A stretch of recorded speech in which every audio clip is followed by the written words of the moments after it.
Alright. Peace and greetings, kings and queens, peace and greetings. One thing is going to start off this particular video is what is hip-hop? We're not talking about what hip-hop evolved to. We're not talking about what was added to hip-hop.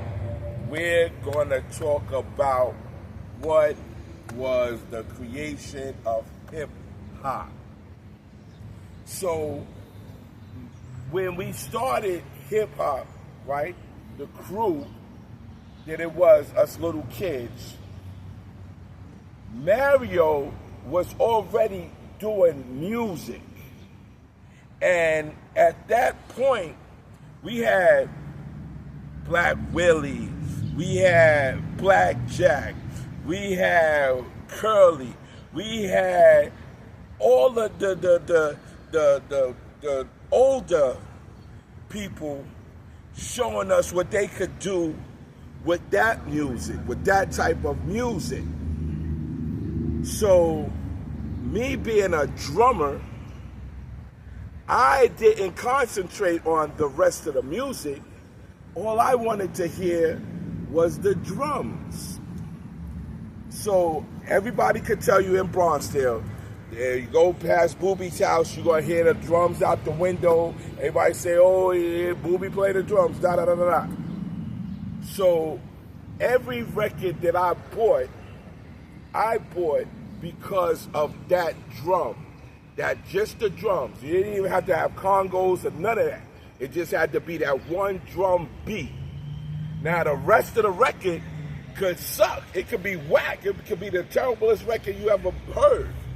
But I was concentrated on that one drum part.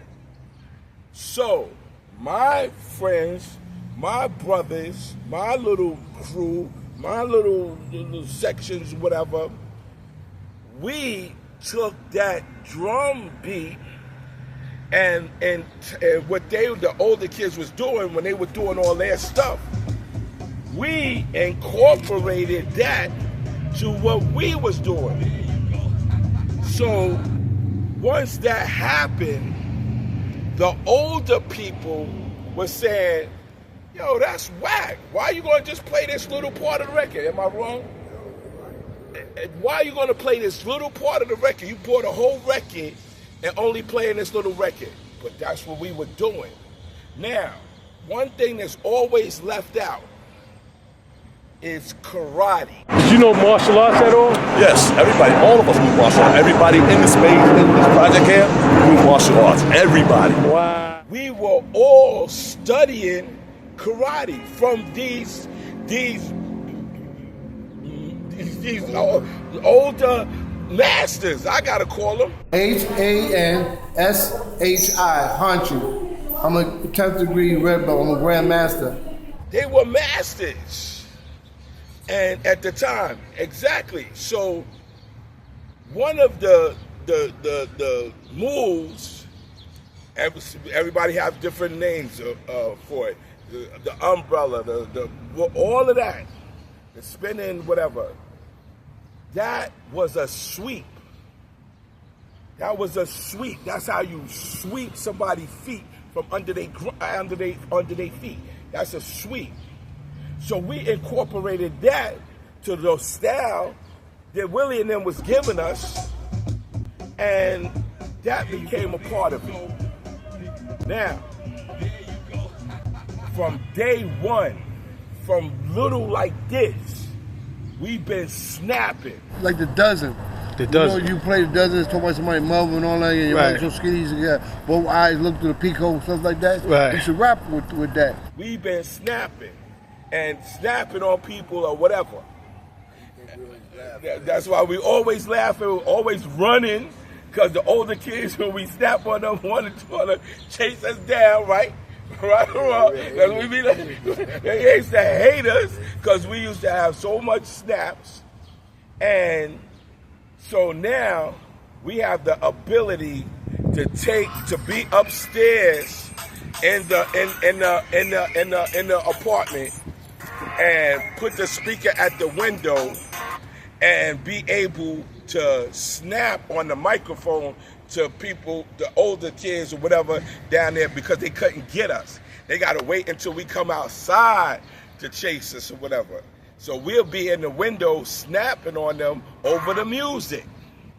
Now, the music, the dancing, and the talking over the mic was hip-hop. It wasn't named hip-hop at that time, but that was hip-hop. So as things moved on, we're doing that, and the dressing became, hey, we doing that, and we dressing like this. We emulating what the gangsters is wearing. We doing that. See this hat? Eyes tucked to the side? Yeah. See this belt to the side? See how the belt to the side? The strings to your sneakers, it stayed to the side. Fashion. Big. Plaids. Right. We was wearing plaids with 69ers. Things like that. Suede Poquet. Then, after that, then our attitude became hip-hop. That's when our attitude started being, yo, we doing it like this. We doing it like that. The haters, they're saying, now we rebelling. That's where it came out. The mindset became rebel. Because y'all said we couldn't do it. You said that we were stupid. You said that we look dumb. So that's where the mindset started came. Okay, we rebelling. We gonna do it this way. We gonna do it like that. I could tell you and it's just my experience. Some of our older spades used to lock us up in Pathmark. Now these are the people that we looking up to, and they the ones that saying, okay, but yet and still, people don't understand that. They don't understand what our thing is. So our mentality was rebelling, and that's what made hip hop. It wasn't named hip hop. That wasn't the thing. No, yes, it comes from an attitude. All right, now, when we were talking about the graffiti, Black will tell you, we used to take a wooden match, strike it, put the smoke up in the elevator, on the walls of the elevator, and write our names. Oh, smoke graffiti. That's smoke graffiti. That's match graffiti. Nice. All right, that's match graffiti. Now, we used to do that. Now, God bless the rest of the dead. How the spade emblem used to get up was because a little Roy used to steal bikes and paint them over. And the paint left. See these things? See these things?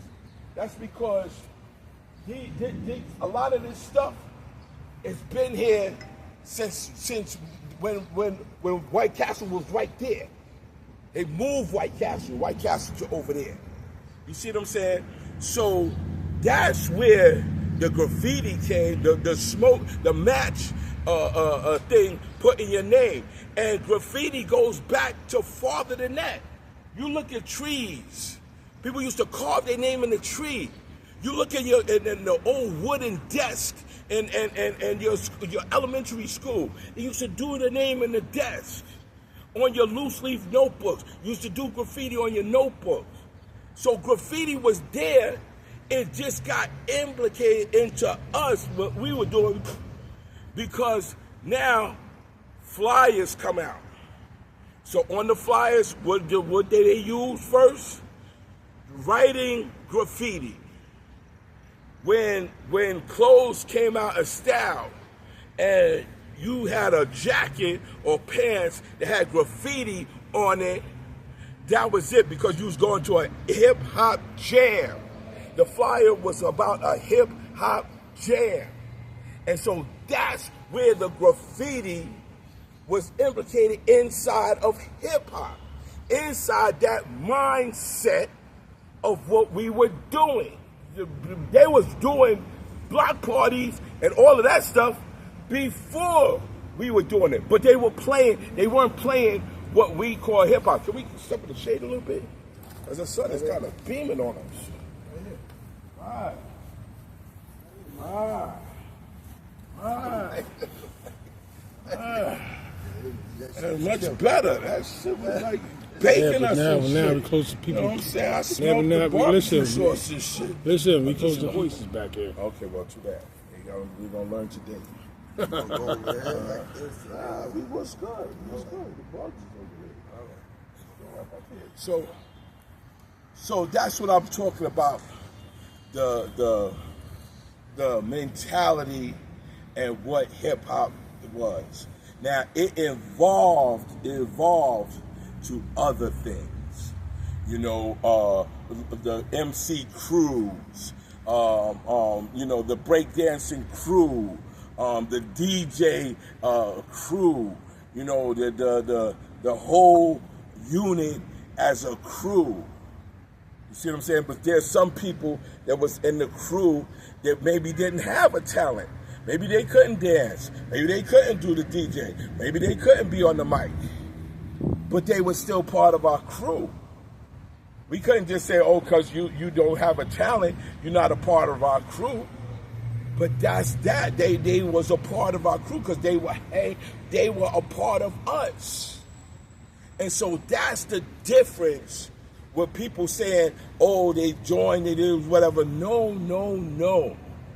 The reason why we were Little Rascals is not because we didn't sit down and say, yo, we the Little Rascals. They called us that. They called us and said, yo, them Little Rascals, them little mother, always doing shit, going on the roof, taking water balloons from stealing from Woolworth, getting the water balloon